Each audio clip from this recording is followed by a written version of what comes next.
সকাল সকালে বাজার নিয়ে আসা হয়েছে পাকা টমেটো, শসা, ময়দা, এখানে আছে কিছু সবজি, পটল, কাঁকরোল, আর এটা হচ্ছে পিঠে খাওয়ার জন্য চাল আর খাসির মাংস।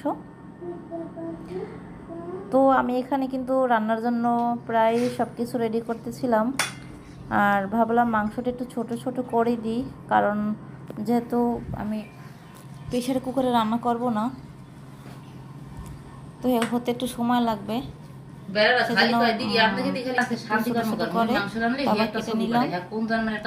অবশ্য খাসির মাংস খেতে আমার কাছে খুবই ভালো লাগে।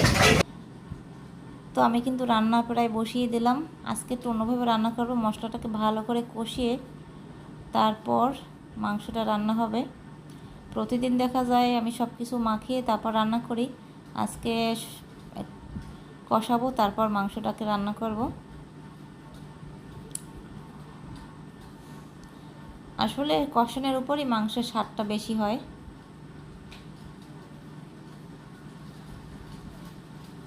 ব্যস্ত রান্নাঘরে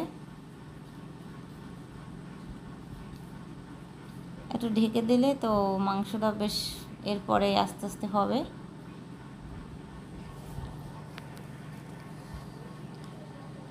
সবাই খেতে আসেন, মাংস একটু ঝাল ঝাল খাসির মাংস, আর ভিতরে আলুটা দিলে আমার কাছে খুবই ভালো লাগে। আমি আলু দিয়ে মাংস খেতে খুব পছন্দ করি।